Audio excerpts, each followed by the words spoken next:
Sah, kita tunggu Hat. Ayah Rani ada datang ni? KL dah macam negara pula. Yo, Assalamualaikum ya. Waalaikumsalam. Ya, nak minta Clear, urai clear. asal warga asing yang berlambak kat Malaysia ni sebab hari ni masuk surat khabar yang mengatakan parti dekat dalam negara kita ni ada lebih kurang 4.6 juta ya. Macam mana Roya? Okey, terima kasih Syafiq. Terima kasih semua sekali pengomen-pengomen. Terima kasih sahabat-sahabat. Baik, isu warga asing ni bukan baru ya. Sudah lama. Jadi semua rakyat Malaysia tahulah. Benda ni dah 40 tahun yang lalu. Yang paling sangat-sangatnya di abad-abad ni lah tahun 2020 ya. Baik, yang pertama kita dah buat report, kita dah hantar memorandum, kita dah gesa pihak kerajaan dan sebagainya. Pihak-pihak NGO sudah main peranan, bersuara, sama ada bertindak di dalam media massa dan sebagainya. Baik, warga asing terlalu ramai. Warga asing, parti, pelarian. Warga asing tu lain. Pendatang tanpa izin tu lain. Pelarian lain. Jadi rakyat Malaysia nampak benda ni satu perkara yang boleh mengancam keselamatan negara. Apabila mereka sudah ramai, mereka akan membuat tindakan-tindakan seperti kumpulan-kumpulan NGO yang agresif. Mereka akan menyerang, mereka akan mengapa-ngapakan orang rakyat Malaysia dan masuk pasukan keselamatan. Apabila perkampungan mereka, kedudukan mereka, lokasi mereka tu ramai, warga-warga asing dan juga parti ni dan pendatang tanpa izin, kita tidak akan boleh masuk. Kita tak berani. Mereka ada gangster-gangster mereka yang menghambat kita, yang memukul kita ataupun yang menyerang kita. Jadi dengan kata lain, kita serulah pihak-pihak berkuasa seperti Immigration, seperti PDRM dan sebagainya. Benda-benda ni jangan dipandang sebelah mata. Jangan dianggap perkara ini tidak menjadi apa-apa masalah pada rakyat Malaysia. Mereka duduk di celah-celah di tempat-tempat di mana masyarakat tempatan duduk. Jadi dah jadi perkampungan mereka. Kalau kecil, orang kata api tu kita boleh padam. Tapi kalau dah besar, akan menjadi lawan. Kalau dia kecil boleh jadi kawan, dah besar jadi lawan. Jadi benda ni sebelum apa-apa terjadi, 20 ke 30 tahun akan datang, warga asing ataupun dipanggil pendatang dalam negara kita ni berjuta-juta tuan-tuan. 20 tahun 30 pendatang asing ni dah ada 6 juta. Yang itu yang register. Yang tak register lebih banyak lagi. Benda ni Immigration tahu. Lebih, ingat lebih 10 juta lah. Termasuk anak-anak haram, termasuk anak-anak yang tak ada mak bapak mereka, yang beranak-beranak mata-kata itu, serah kepada Jabatan Kebajikan Masyarakat dan sebagainya. Termasuk mak bapak berkahwin dengan orang-orang Malaysia, mak bapak warga asing ni berkahwin dengan sesama-sama bangsa. Indonesia berkahwin dengan Filipin, dengan Bangla berkahwin dengan Myanmar, berterabur. Jadi benda ni cara detailnya sangat banyak. Apabila berlaku Perintah Kawalan Pergerakan ataupun COVID menyerang negara kita ni, warga asing ni jarang diambil perhatian. Ayah dah cakap dah di awal pertama mula semasa PKP siri 1 dulu. Masa inilah peluang untuk lockdown mereka, untuk Immigration pergi ambil mereka, hantar balik. Mana ada warga asing ni menimbulkan masalah semasa PKP. Dia orang diam. Dia orang ni cerdik. Dia orang ni memang ada intelligent. Kalau mereka buat satu hal, mesti tumpuannya oleh Immigration dan pihak berkuasa akan tangkap mereka. So dia orang tak ada kata apa. Mereka makan ke, mereka tak ada apa-apa pun, dia orang diam. Mana kubur dia orang ni? Dia orang tak mati ke kat Malaysia ni? Tak dengar apa warga asing mati? Beranak adalah, matinya. Kat mana? Satu. Yang kedua, siapa yang uruskan mereka? Kan? Contoh di Selayang, di Pasar Borong Selayang, Kuala Lumpur. Berapa ramai tempat warga asing cik makan itu. Mr. PKP hilang. Mana pergi? Orang Melayu ambil alih. Warga negara ambil alih. Dengar cerita sekarang ni, dah banyak balik datang. Jadi kelemahan tu bukan masalah warga asing. Warga asing tu memanglah dia tahu tempat negara kita ni negara yang orang kata negara sumber, negara banyak tempat cari rezeki, dia datanglah. Yang masalahnya penguatkuasaan seperti tentera laut, tentera udara, cakap dia orang nak terbang kot, dan tentera darat, tempat-tempat dia pergi masuk. Ahmad Jackson ni patut membuat penteras benda ni habis-habisan. Termasuk pelarian Rohingya ni dengan cerita nak masuk lagi berkapal-kapal. Jadi ini rakyat Malaysia sendirilah. Kita sebagai mata kepala kerajaan memberi laporan. Kita buat report. Kita buat report supaya benda ni dapat diselesaikan, dihapuskan. Diorang dapat duit simpan mana? Duit. Diorang dapat duit gaji, duit apa? Mana bank mereka simpan? Tak ada. Mereka bawa duit ke Malaysia ni, ke negara mereka, berbilion-bilion. Ini daripada pegawai bank yang cakap pengarah. Pengarah bank cakap. Dia kata gaji dia orang, dia orang bukan simpan bank. Dia orang cash money. Dia orang hantar kampung. Duit kita hantar kampung. Nampak? Dia orang sini makan nasi dengan cili kering saja. Dia orang boleh hidup. Tapi duit tu di mana? Kenapa kerajaan tak ada wujudkan satu khas bank kepada warga-warga asing, parti dan juga pendatang tanpa izin ini?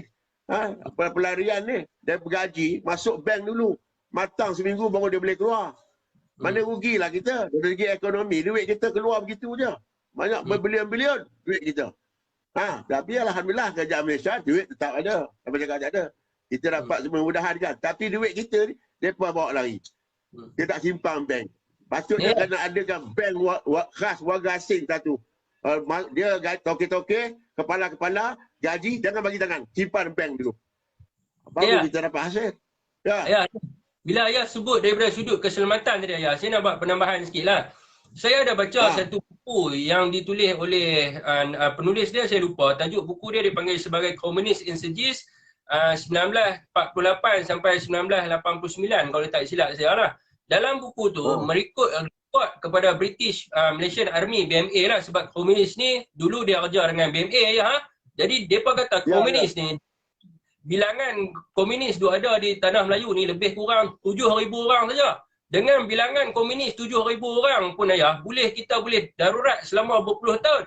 Lepas tu saya ada baca juga dalam buku dipanggil sebagai satu buku dipanggil A Soldier Should Be Hanged yang ditulis oleh Kapten Jepun, nama dia Kapten Kanigawa. Dia tulis, dia kata tentera Jepun yang datang ke Malaysia. Tentera Jepun yang datang ke Malaysia dia kata lebih kurang 9,200 ke apa. Dia tak sampai 10,000 lah. Dia kata yang sampai di Malaysia. Tidak termasuk dengan jentera berat, kapal terbang dan juga Navy. Dalam masa 3 hari 3 malam saja, mereka boleh menakluki Malaysia. Jadi begitu juga masa krisis tahun 1978, krisis Vietnam. Masa tu pelarian Vietnam datang ke Malaysia yang depa menakluk Pulau Bidung. Masa tu pelarian Vietnam tu ada lebih kurang 250,000 je. Ayah bayang sekarang ni 4.6 juta. Ayah tahu dekat Bangladesh sebab apa depa hantar Rohingya depa pergi kat Pulau Bhasan Char. Sebab dekat Bangladesh depa pergi himpun ramai-ramai di Bangladesh, depa buat militan. Mereka buat militan untuk ambil alih sesuatu kawasan. Sebab tu yang Bangladesh buat satu pulau nama dia Bhasan Char, halau mereka pergi duduk kat pulau tu. Ayah bayangkan duk ada di Malaysia ni, duk ada lebih kurang 4.6 juta. Agak-agak Ayah lah kalau kata dia serang kita macam mana Ayah agak-agak? Seperti mana yang Ayah bagi tahu tadi lah. Ya, keprihatinan rakyat Malaysia tu sendiri. Orang-orang kampung, orang-orang dekat pantai, orang-orang nelayan, rakyat macam kita ni sendiri yang kena cemburu. Kena jangan kadang-kadang dekat taman-taman, dekat bandar-bandar, mereka selamba je ambil sampah, naik bereca roda 3, naik motor, naik angkat pula tu pakai tolak, tung besar. Kita langsung kita tak ambil tahu. Kita tengok je. Ini sikap kita sendiri yang tak ambil tahu. Kita lupa apa-apa dan kita jangan lupa apa-apa, jangan ingat tak ada apa-apa. Mereka tu kita tak tahu. Kelangan mereka yang datang kemari ni kita tak tahu. Mereka perisik ke? Mereka menyamar orang Islam ke? Kita tak tahu. Jadi kita depan-depan kita, dia orang lalu bawa sampah, tolak dengan gerek tu, dengan apa nama troli. Mula-mula troli je. Lepas tu dia naik basikal. Lepas tu dia naik motor roda 3. Dia sanggup beli motor roda 3 daripada apa nama asnaf-asnaf yang dapat daripada bantuan MAIS, jabat zakat. Dia beli tau. Dia sanggup pakai slipper. Kata-kata rumah kita dia orang pergi. Tong-tong sampah kita dia selongkar. Pagi lain orang. Tengah hari lain orang. Petang, malam pun orang datang. Kita tak ambil tahu. Kita langsung tak tegur dia. Ini sikap rakyat Malaysia sendiri benda ni. Jadi terima kasihlah admin Afiq berlampak. Ayah dah nampak lama dah benda ni. Jadi dengan kata lain, kita kena peka. Kita kena sentiasa mengawasi. Kita tak tahu dia siapa. Kita tak tahu. Jadi rakyat sendiri kena mengambil tindakan. Bukan tindak pukul dia, bukan. Lapor pada pihak kuasa. Benda-benda macam ni kita curiga. Dah lama-lama besok, daripada mereka datang sini tak tahu cakap Melayu, dia boleh bahasa Melayu. Boleh duduk semeja dengan kita kat kedai-kedai mamak. Dulu mana ada berani. Sekarang ni, kita meja sini, dia depan je. Dia cakap bahasa kuat. Kuat dia cakap dalam bahasa dia. Kurang ajar kan. Tapi kita relax je, tak ada apa. Sikap kita tuan-tuan. Sikap kita, rakyat Malaysia ni sendiri kena ambil tahu. Jangan tak ambil tahu. Kalau kita tak ambil tahu, pihak berkuasa lagi tak tahu. Kalau tidak ada report, tak ada laporan, macam-macam mereka tahu. Itu sebab bila ayah meng-up dan menaikkan aktiviti ataupun apa nama ni panggil report ni dah lebih 15 tahun. Orang gelak, orang ketawa kat ayah. Penting report tu. Bila berlaku kes, polis pergi cari mana report. Daripada report tu lah dah ambil tindakan. Bukan sia-sia. Jangan kita peleceh polis. Sudahlah Rani Gulub. Dia kata, kau punya report tu polis taruh letak sampah. Jangan. Itulah berkhianat sebenar orang yang cakap tu. Polis tak begitulah. Zaman sekarang ni report dia online tau. Kau report dia keluar kertas je dekat inquiry tu. Dah ada dekat APD. Dah ada dekat IPK. Dia tak boleh lari. Bila berlaku kes, report tu jangan bongkar. Dulu kau ketawa peleceh ayah ni. Report sampai dapat julukan Raja Report lah. Baru kau tahu berapa pentingnya report kita itu. Jadi oleh itu, jangan anda fikir benda ni mudah. Buat report. Nampak je report. Biar apa kuasa. Kita tugas kita sebagai rakyat, report saja. Tugas tangkap bukan kita. Polis dan immigration. Betul tak? Ini saja. Ya, lagi satu ya. Jumlah rakyat Malaysia yang ada dekat Malaysia ni, jumlah rakyat Malaysia ada 32.5 juta orang. Kan? Jadi jumlah angkatan tentera dengan PRM ni saya rasa dalam berapa juta je. Kan? Apa nama jumlah warga asing ni lebih daripada 10 juta kat 11 juta. Kan? Agak kalau kita bangkit seorang jahanam ya. Kan? Itu kita angka yang kurang tepat lah. Angka yang main tersekap jarang je. Sebenarnya kita tidak tahu mereka berada di mana-mana. Dalam hutan pun mereka ada, dalam kampung pun mereka ada, dalam sungai laut pun mereka ada, dekat rumah kita pun mereka ada. Jangan dulu kita susah nak jumpa mereka. Kalau keluar dia jumpa orang asing dah. Mana ramai lah dia orang ni geng.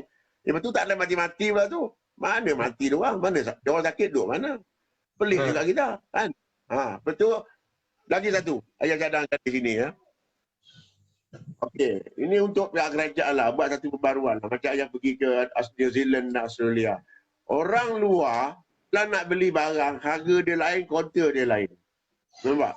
Kalau orang tempatan, dia membeli barang, dia harga katalah harga tempatan. Kita beli rokok lah senang. Congak lah kepada RM17. 4 kupang. Rokok lahir umpama dia. Itu rakyat tempatan. Jadi setiap kedai, setiap premis ada 2 kaunter. Satu warga asing. Kalau kita beli katalah rokok itu RM17, harga dia RM20. Jadi situ kita dah dapat, negara kita dapat untung dari situ. Negara kita tak buat. Negara lain, ayah pergi New Zealand, ayah pergi Australia, benda ni berlaku. Orang asing, lain harga dia. Tak sama.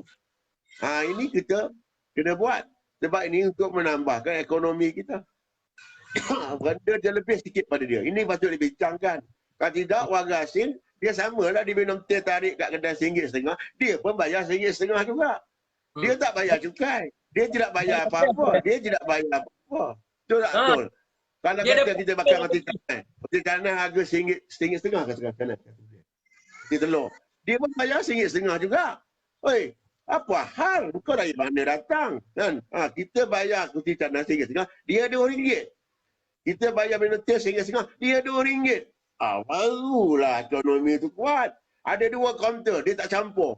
Untuk warga asing, kaunter bayar kat sana. Itu warga asing, foreigner punya kaunter. Aku bayar kat sana. Orang pendapatan, penduduk tetap atau penduduk tempatan, warga negara, ini kaunter dia, murah. Baru ada beza warga asing dengan warga tempatan dengan penduduk tetap, penduduk tempatan. Tidak ada beza. Dia pergi pasar, dia beli ikan gembung sekilo. Berapa ringgit sekilo ikan gembung? RM8. Orang rumah dia RM8. Dia pun beli RM8 juga. Silap-silap dia jual kat kita pula. Ini sungguh silaka tuan-tuan. Dekat pasar-pasar malam. Banyak warga asing yang jadi fatokeh. Yang jadi jual udang. Dia beli udang galah. Kita beli pula. Ini kita bantu ekonomi dia. Tapi bila orang Melayu berniaga, orang Melayu tak nak bantu. Mahal kot. Dia boleh jual udang galah tu 3 longgok RM15. Umpama dia. Orang Melayu tak boleh. Sama-sama kita. Ini sikap kita kena ubah tuan-tuan. Dari segi ekonomi, dari segi duit pengaliran wang yang saya cakap tadi tu, kita kena buat perubahan. Kan kita dah 4 kerajaan tuan-tuan. Yang mana ya 4 kerajaan lah. Bermula perikatan.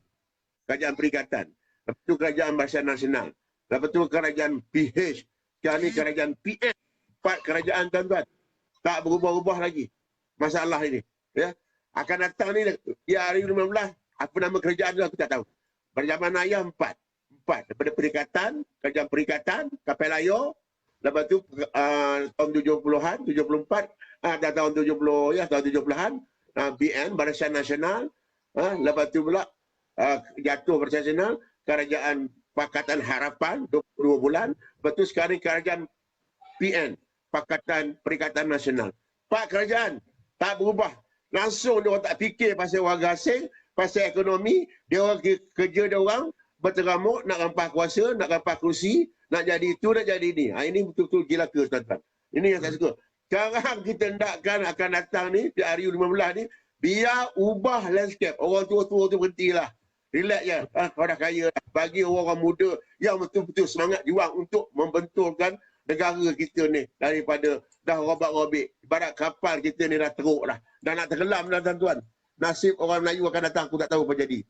Kalau kita tak sedar lagi. Jangan marah dia. Saya baru nak tanya apa. Saya suka. Dia yang nak sedarkan tu. Ini nak masa inilah peluang yang kita ambil masa COVID. Masa COVID ni, PKP ni, Allah bagi kita duduk fikir. Apa benda yang kita dah silap? Kenapa kita salah?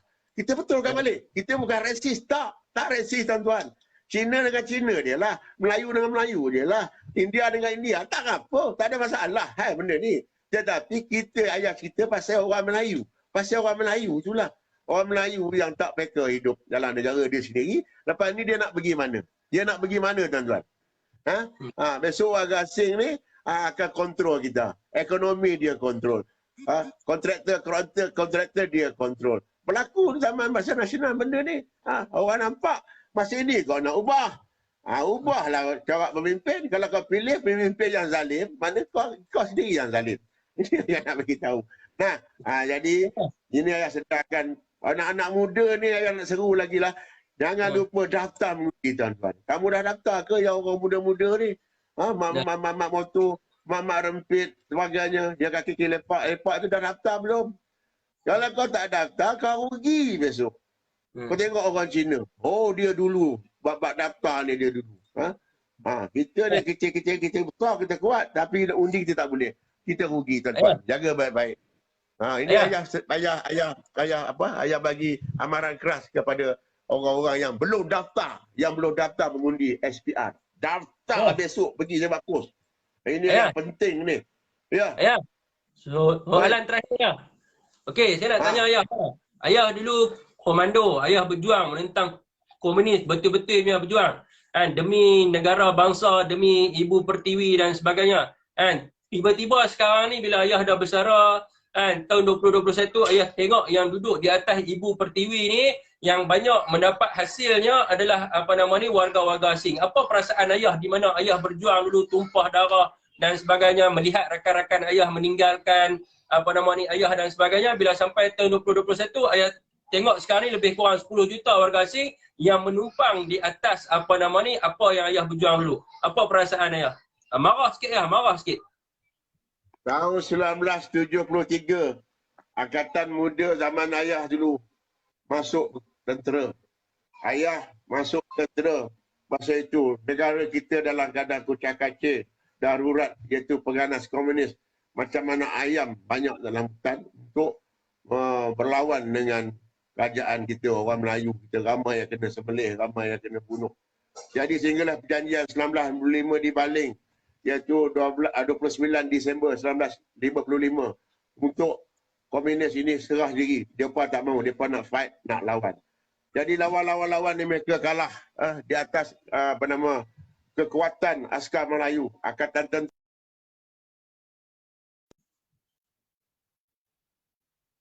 89 komunis lagi sekali buat perjanjian damai di Hanyai sana. Mereka tak nak lawan lagi dah. Dia tak tahan dengan perjuangan orang Melayu yang kuat. Zaman ayah. Yang menyebabkan matinya kawan-kawan ayah, cederanya kawan-kawan ayah dan sebagainya adalah senang generasi sekarang tahun 2021 ini. Kamu lupa perjuangan orang-orang yang terdahulu. Jadi alangkah sedihnya setelah 40 tahun kita sedar tanah-tanah kita diterokai oleh orang-orang yang bermuka haram dengan duriannya, dengan apa. Sedih, kelapa sawit dan sebagainya. Pejuang-pejuang negara macam ayah ni, skot-skot ayah sebenarnya ramai. Beribu-ribu yang dah bergugur, yang dah bergugur bertempur, yang bergugur sakit dan yang uzur sekarang. Kamu nampak ayah je masih lagi beraksi. Sebenarnya tak larat dah. Umur ayah pun dah 67, tuan-tuan. Tetapi kerana ayahnya semangat juang, darah ayah dia tinggi, hingga hari-hari di rumah pun ayah pakai beri, tuan-tuan. Menunjukkan begitu kuat ayah punya perjuangan. Tapi orang lain, kenapa? Anak-anak muda tak nak bangkit. Kita, negara kita ni, besok orang akan ketuk aja. Jadi oleh itu sedarlah wahai bangsa Melayu, jangan bergaduh sama sendiri. Jangan bergaduh, bersatu. Ini negara-negara Melayu, asalnya tanah Melayu. Lepas tu Persekutuan Tanah Melayu, Semenanjung Tanah Melayu. Sekarang ni Malaysia. Malay tu Melayu, Sia tu kepulauan. Aduhai bangsa Melayu, bangkitlah wahai kawan-kawanku, marilah kita bersatu, kita bela tanah Melayu. Lautnya luas terbentang, pasirnya putih memanjang. Lagi? Apa? Ya. Ayah lupa lagu tu kan? Lagu lama tu, tahun 50-an. Dah ada lagu bahasa Melayu. Kita jangan bergaduh. Kita jangan beriri hati. Jangan dengki hati. Jangan kutuk-kutuk. Kita sokong pemimpin-pemimpin kita sekarang. Dulu kau kutuk macam-macam. Sekarang pun macam. Semua dapat. Allahu Akbar. Hilanglah. Janganlah fitnah. Janganlah kutuk-kutuk. Janganlah orang kata mencaci maki. Kau boleh buat ke? Kalau kau boleh buat macam ayah ni, okeylah. Ayah sokong. Tak ada. Yang nampak dalam media masa, Rani Kulub. Kes tanah raut. Kes berbagai-bagai. Bukan yang nak kata sabar. Geng-geng ayah lah. Tapi yang nyata, yang jelas yang akan menampak dari kuluk. Ayah masih alhamdulillah sakit. Ayah masih tidak orang kata macam no, ayah on, ayah on, ayah on, ayah on, ayah move. Sokong je lah. Jadi ayah ingatkan lagi bangsa-bangsa ayah ni, bangsa Melayu, ubahlah fikiran kita. Kita bagi tahu anak-anak kita, cucu-cucu kita daftar mengundi. Ini sangat penting, tuan-tuan. Kalau orang Melayu, dia undi Melayu lah. Kalau orang Cina, dia undi Cina, tuan-tuan. Kalau India, dia undi India lah. Jadi siapa besar majoriti? Majoriti yang besar bangsa Melayu. Melayu kalah dalam pilihan raya. Apa macam? Hei, macam apa nak buat apa lagi dah? Satu hari besok negara kita akan diperintah orang bukan Melayu. Jangan marah. Jangan marah mereka. Mereka bersungguh-sungguh. Iaitu ahli parlimen mereka, adun mereka, ahli majlis mereka mempertahankan bangsa dia walaupun bangsa dia buat salah, penceroboh tanah haram dan sebagainya. Tapi orang Melayu, mana ahli parlimen kita? Mana wakil rakyat kita? Semua Melayu kita ni. Sultan Melayu, Raja Melayu, Perdana Menteri Melayu, Menteri Besar Melayu, Ketua Polis Melayu. Melayu tak boleh buat apa-apa. Nampak? Ini kita kena fikir. Zaman sekarang ni zaman canggih. Orang boleh cakap dalam bilik ayak pakai depan ni. Orang boleh cakap dalam tandas pakai handphone ni. Cepat maklumat sampai. Ayah sedarkan orang Melayu saja. Pasal dalam masa kita bergaduh, kalau kita huru-hara, mereka mengatur strategi. Bagus. Ayah puji Cina. Ayah puji India. Dia diam je. Tetapi kau tengok. Dia punya pergi macam mana besok. Jangan lupa apa-apa. Jangan ingat tak ada apa-apa. Walau bagaimana baik sekali perhubungan, tetap ada gangguan. Bagus Firman Afiq buat menyedarkan bangsa kita. Jangan lalai. Jangan lalai tuan-tuan. Jadi tentera juga harus dibela. Soalannya tadi. Bekas-bekas tentera yang lama harus dibagi pendapatan yang baik. Dibagi tanah. Bukan bagi dekat peroh. Bukan bagi tanah haram. Ini tak lama 24 bulan ni, Mahkamah Tinggi akan memutuskan sama ada penokah haram raub tu dapat tanah ataupun sebagainya. Kalau mereka dapat, kami juga veteran-veteran kena. Jadi kita harap pihak berkuasa tolong tangkap, tolong tempatkan di mana peratang izin, tanpa izin ni, yang ada masuk ni pelarian, hantar balik negara mereka. Negara kita ni, mereka tengok orang Melayu sendiri boleh buat kawan. Jadi mereka sukalah. Jadi mereka rasa seronok. Kenapa? Mereka balik kampung, cerita. Aku duduk sana baguslah, orang Melayu baguslah. Tak kacau lah. Dia suka lagi kita. Nampak? Memang kita baik. Melayu ni baik. Batin kita ni bagus. Tetapi mereka ambil kesempatan di atas kebagusan. Di atas orang kata kebaikan orang-orang kita. Itu yang nak bagi tahu. Jangan lupa datang undi. Ya? Lain soalan? Itu ya kot ya. Itu ya kot ingat. Kena orang. Itu ya kot ingat. Ada soalan. Ada soalan tu. Banyak soalan tak? Sekejap. Tak ada kat sini. Tak ada. Habis lah, tak ada. Tak ada ya? Tak ada. Okey, terima kasih lah. Selamat ber-PKP. Sama-sama lah kita doa semoga COVID-19 ni habis, selesai. Sama-sama pakat doa. Sekarang dah boleh pergi sembahyang kat surau, masjid dan sebagainya. Jangan lupa solat. Jangan lupa berdoa kepada Allah. Ya? Jangan lupa berbakti kepada bangsa. Tolong orang susah. Tolong orang susah.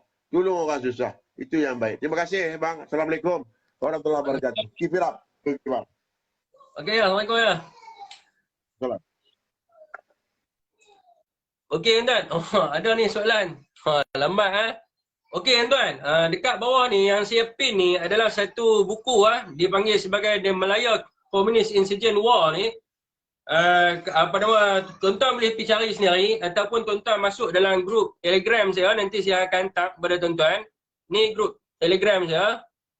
Nanti saya akan hantar. Buku ni bagus. Tuan-tuan boleh pergi baca buku ni. Dia cerita apa yang berlaku.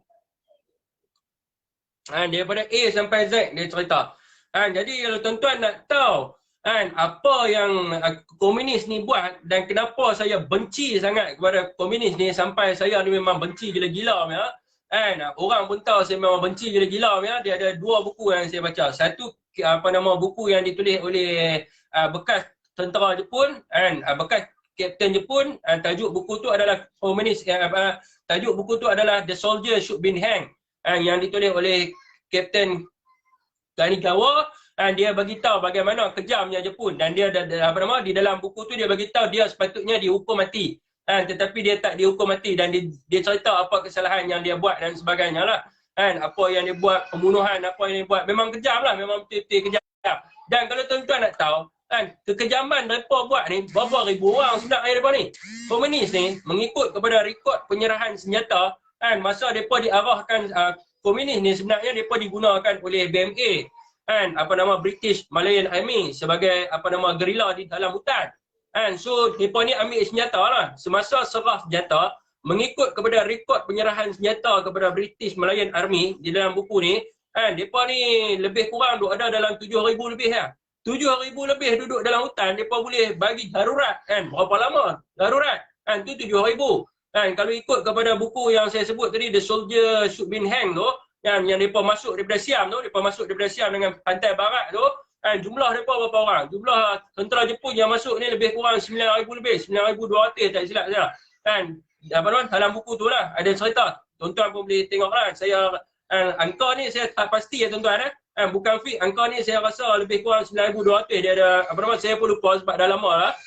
Jadi angka banyak tu ya. Jadi dengan angka yang sedikit macam tu, dia boleh menakluk seluruh tanah Melayu dalam masa 3 hari 3 malam. So tuan-tuan bayangkanlah ada dalam negara kita ni 11 juta. Dan tujuan saya suruh tuan-tuan baca buku ni juga, buku ni dalam bahasa Inggeris sebab apa? Supaya tuan-tuan tahu pengorbanan nenek moyang kita, termasuklah ayah Rani Kulu. Macam mana mereka berkorban, macam mana mereka nak lawan dengan komunis ni, apa yang mereka kena, kena bumi trap, kena bunuh, kena macam-macam lah segala ini, apa semua diceritakan oleh mereka. Sebab dia adalah log record lah, log record bagaimana keadaan mati dan sebagainya, semua ada cerita kat dalam buku ni. Tuan-tuan boleh pergi baca. Kalau tak silap saya buku ni lah, Komunis NCG ni, dia ada cerita semua. Jadi itulah kita kena berjaga-jaga. Okey, Ismail Ceras okey. Drop tu orang kata apa, viewer siapa sangkut ke apa? Siap masuk dah. Malam sikit nanti saya hantar saya hantar buku tu insya-Allah bagi tahu saya nanti saya hantar. Dia lebih kurang ada dalam, dia tebal juga lah buku tu, tapi bolehlah nak baca nak tahu. Nak tahu tentang kedudukan mereka ni, apa makna bintang 3, apa makna ni, apa semua sekali ni. Semua ada cerita lah, apa benda Force 136, siapa yang tubuh mereka, siapa dia Cimping, Cimping ni aliran mana, semua ada lah, semua dia cerita sebab dia ambil catatan daripada BMA punya. Dia masukkan direct tu dalam buku tu. So kita tahulah. Okay tuan, mana lagi nak bisi dengan saya boleh hantar Yang tutup tu kedarah banyak duit. Pelan-pelan hantar balik, lama-lama habislah, harap kerajaan sekarang boleh buat. Kita kena runding. Tulis nama buku tu nanti saya hantar masuk kat dalam dekat dalam grup tu lah kan. Kat dalam grup Telegram tu, bakal baca lah. Jadi ni tuan-tuan, okey, dia sebenarnya kita bukan sangkut sikit je, dia bukannya kita kena hantar mereka balik. Sebenarnya kita boleh runding sebab negara kita tak iktiraf pelarian, tetapi ada negara-negara buku dia ada dalam pasaran tak? Saya tak pasti sebab buku dia kurun ke 19 dia 19 something 19 lebih saya tak pasti ada ke tak. Tapi kalau beli kat Amazon mungkin ada lah, tapi harga dia mahal. Tapi daripada nak beli tak apa, saya bagi free nak beli dia banyak lah sebab ada yang tipu pun ada, dia bubuh sampai beratus $100 sekian apa pun pergi beli karut benda boleh dapat Saya tahulah nak dapatkan buku-buku ni macam mana. Saya ada rakan-rakan saya yang pencari buku ni, tapi jangan risaulah tuan-tuan orang kata apa, tuan-tuan baca sebab ada benda yang buku-buku yang kita susah dapat. Sebagai contohnya Blockade of Kedah pun saya ada. Okey tuan, saya tak mau pergi tentu lah. Sebab semua buku dalam bentuk ni lah, dalam bentuk dia panggil microfilm. Dalam bentuk microfilm, jangan contoh buku duk ada tebal, tak ada lah. Microfilm ada lah. Jadi itu yang yang saya nak sebut tadi adalah tentang kita nak hantar mereka balik. Sebenarnya tak perlu pun kita hantar balik. Sebenarnya negara-negara yang sign berkaitan dengan pelarian ni, antaranya Australia, New Zealand, mereka sign.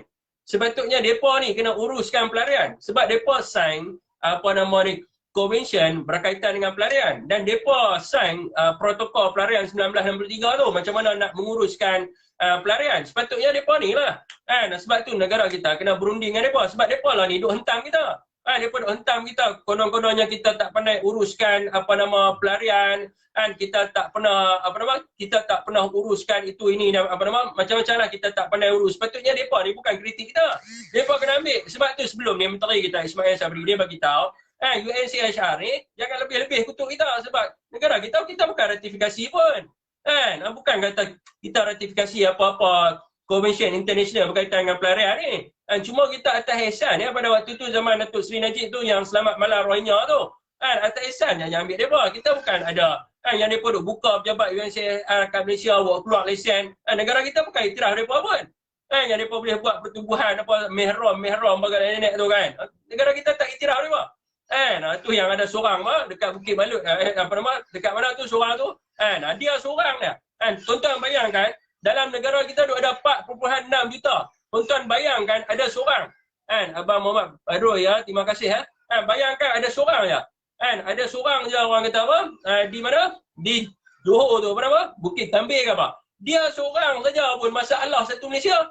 Habis dengan Tok Singa dengan utusan rimba habis semua. Jadi pening kepala. Dia seorang yang pasal tu seorang je baru tak masuk 46 juta ni. Seorang tu pun duk sembang gangster tak sangka dah. Seorang baru seorang hak tunjuk. Belum lagi hak ramai yang ada ni kan. Belum lagi hak ramai yang ada ni yang jadi masalah antara. Sebab itulah kita kena berunding lah. Dan Rohingya ni untuk pengetahuan tuan-tuan memang tidak ada negara yang akan ambil mereka. Sebab apa? Banyak negara yang ambil mereka. Lepas tu bila ambil mereka ni buat masalah. Tuan-tuan boleh pergi baca berkenaan dengan Rohingya ni. Saya dah terang dulu, ada orang yang setuju, ada orang yang tak setuju dengan saya lah. Tapi saya boleh cerita lagi sekali lah tentang Rohingya ni. Rohingya ni asal mereka bukan Myanmar. Waalaikumsalam Berulah TV. Rohingya ni asal mereka adalah Bangladesh. Tuan-tuan kena tahu cerita dia. Mereka bukan Myanmar. Sebab apa yang boleh kata mereka duduk kat Rakhine dan kenapa Myanmar tak iktiraf mereka? Okey, dia cerita dia macam ni. Waktu berlakunya kejatuhan khilafah dulu, masa Mujahidin duk perang dulu, Rohingya ni adalah etnik di dalam suku Sakat Teluk Bengal Pakistan. Ataupun dipanggil sekarang ni sebagai Bangladesh. Depa ni di bawah sak-sak tentera Mongol kan, datang lebih kurang itulah. Depa lari daripada perang. Bila depa lari daripada perang, depa minta pertolongan dengan Burma. Pada waktu tu, Burma lah Raja Siam. Depa minta pertolongan dengan Raja Siam. Depa duduk di Rakhine Buda. Nama tempat tu dalam sejarah tempat tu dipanggil sebagai Rakhine Buda. Tetapi bila King George yang keempat pada waktu tu serang Burma, bila dia serang Burma, si Rohingya ni, depa mengkhianati Raja Siam, depa buat perjanjian dengan British. Bila depa buat perjanjian dengan British tu, itu yang depa dapat tempat tu yang nama Rakhine tu. Tempat depa dapat nama Rakhine yang boleh kat depa tu. Kalau tak silap saya lah yang saya baca. Sebab yang duduk dekat Myanmar ni bukan Rohingya je Islam. Ada banyak, tuan-tuan pergi tanyalah suku Sakat yang duduk di Myanmar ni, ada ramai etnik Islam. Sebab apa depa tak iktiraf depa tak iktiraf Rohingya. Sebab Rohingya khianat depa. Sebab tu depa tak iktiraf etnik tu. Macam tu juga yang berlaku di Thailand. Ada satu suku kaum Melayu yang tidak diiktiraf oleh Raja Ligo. Dia buang tahu tak? Dia buang di pulau. Dia buang di pulau apa nama dia? Saya lupa dah. Pulau Terapung lah nama pulau tu. Ada batu je pulau tu. Bukan ada tanah apa pun. Tetapi mereka boleh hidup. Tapi yang masalahnya ayah ambil balik ayat saya. Ayah dapat ni ya. Kalau dahulu hanya 9,000 komunis saja membuatkan Malaysia darurat daripada tahun 1969 sampai 1989. Dan dalam tempoh 3 hari 3 malam Tanah Melayu ditakluk oleh Jepun dengan jumlah tentera 5,300 orang, tak termasuk tentera udara, jentera berat dan kapal. Agak-agak dengan 4.6 juta parti apa yang akan berlaku pada negara Malaysia sekiranya mereka bangkit membuat penentangan ke atas kerajaan. Kita harus menjadikan sejarah sebagai peringatan dengan hanya 2,390 orang pelarian Vietnam saja pada tahun 1978. Tanpa senjata yang lengkap, mereka berjaya menghuru-harakan negara. Mereka berjaya ambil alih tu Pulau Bidong tu. Rakyat Malaysia perlu cakna terhadap perkara ini dan menentang serta mencegah sebelum perkara yang lebih teruk berlaku. Saat ni berlaku mana dia dah? Rakyat Malaysia perlu cakna terhadap perkara ini dan menentang serta mencegah sebelum perkara yang lebih teruk berlaku. Sebagai sedikit pengetahuan, Malaysia tidak pernah meratifikasi apa-apa konvensi antarabangsa berkenaan dengan pelindungan pelarian dan protokol pelarian, atau dengan kata lain, Malaysia tidak mengiktiraf pelarian. Di mana mereka dianggap parti di sisi undang-undang Malaysia, kerajaan turut membelanjakan banyak wang bagi menguruskan mereka serta penempatan mereka. Di mana hasilnya adalah daripada duit rakyat Malaysia. Kita perlu mendesak agar kerajaan berunding dengan mana-mana negara ketiga yang meratifikasi konvensi pelarian agar bertanggungjawab ke atas mereka. Apa benda ni? Lari tajuk. Jadi itulah tuan-tuan, itu apa yang saya tulis tadi lah berkaitan dengan mereka ni. Dan tuan-tuan kena ingat juga, bukan semua pelarian Rohingya ni adalah Rohingya.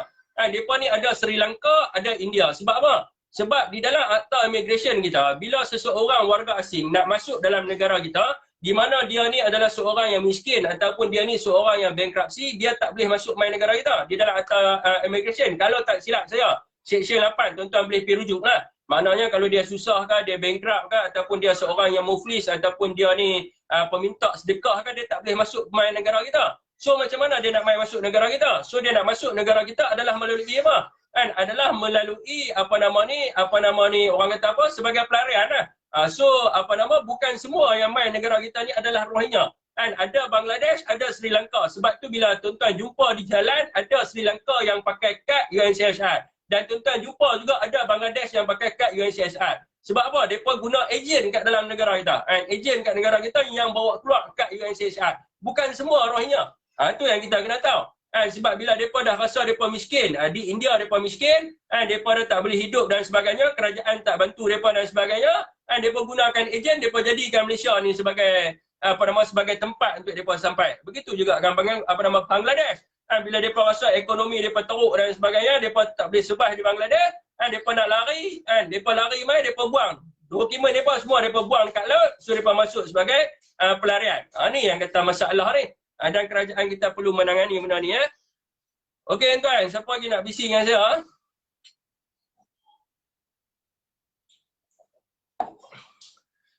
Puak-puak Rohingya ni bukan sahaja Samsing, mereka juga meningkatkan kes gangguan-gangguan dalam sektor ekonomi.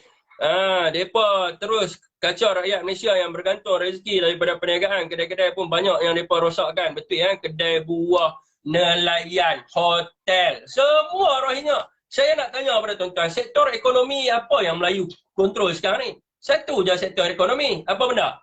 Sektor ekonomi, orang kata apa? Penyawat awam je. Hak lain semua mereka. Perikanan, peladangan, pertanian, segala minit. Semua mereka kontrol. Mereka belah lembu, mereka belah kambing, mereka tangkap ikan. Mereka lah tanam sayur. Mereka lah pokey cili, pokey segala minit, ubi dan sebagainya. Mereka kerja hotel. Apa lagi? Mereka buka pasar, mereka buka kedai runcit. Semua orang mereka. Mereka jual baju, jual kapet, semua mereka. So jadi masalah kepada negara kita ni. Dan mereka ni bukan bayar cukai pun. Pembuangan Rohingya Myanmar di Sungai Golok saja. Hantar balik balik kepada junta Myanmar. Hantar balik kepada junta mereka ya. Kesal kerajaan hantar balik ya. Suruh mereka ambil hantar balik ya. Kalau kita nak lindung, kita lindung anak-anak kecil, wanita dengan orang tua-tua. Itu boleh. Kalau kita tengok sebagai contohnya di Palestin, di Syria, banyak negara-negara Islam yang perang sekarang ni, di Yaman, di segala macam perang. Tetapi ada tak depa meninggalkan negara depa? Depa tak tinggal. Yang depa hantar apa dia? Yang depa hantar mai sini anak depa, isteri depa, ibu bapa depa, yang tua-tua je depa hantar mai Malaysia. Yang lain ada depa mai. Tapi saya heran, hak puak-puak Rohingya ni, hak rumai ni, semua orang lelaki muda-muda. Mana orang perempuan depa? Mana budak-budak kecil? Mana orang tua-tua? Orang tua-tua semua depa tinggal di sana. Depa je mai sini. Depa kerja sini, depa hantar duit balik kat sana. Ni masalah kalau tuan-tuan tengok. Ada pelarian Palestin dengan Syria ramai kat Malaysia? Tak ramai. Mana ada pelarian Palestin dengan Syria ramai? Tak ramai. Sekolah mereka pun sekarang ni, sekolahnya Rohingya ni lebih ramai orang daripada sekolah mereka. Saya tahu saya dulu duk support Syria Care dengan Aman Palestin. Yang duk main sini semua aja kaum Hawa, termasuk orang kata apa, yang lemah-lemah lah, perempuan, orang tua-tua dan kanak-kanak yang tak boleh berjuang. Dan tuan-tuan kena ingat juga, tanah Melayu ni, kita dijajah pada kurun ke-15 oleh Portugis pada tahun 1511. Saya nak tanya tuan-tuan, mereka ni ada tak menolong kita? Tak pernah. Kita sendiri yang merdeka tau. Berapa abad berperang termasuk dengan Ayah Rani Kuruk lah. Daripada 1511 sampai tahun 1957 baru kita merdeka. Kita juga berjuang di atas tanah air kita untuk apa?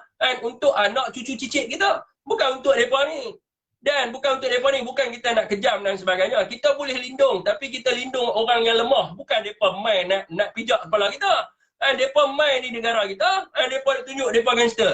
Awak hampir nak tunjuk gangster, hampir balik tempat hang lah, hampir perang. Baru betul hang punya gangster. Baru betul hang punya gangster. Okey, entah lah.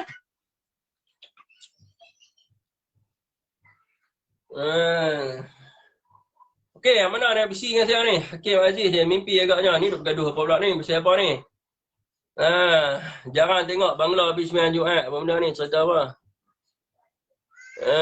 Hang kena berjuang pasal Rohingya. Betul ya? Kena cari siapa pengkhianat yang duk bela Puak Rohingya ni. Puak Rohingya ni siapa lagi? Jangan tanya lah. Buat jahit lah. Sebab kalau kita nak cerita tentang track record Tan Sri Muhyiddin Yassin.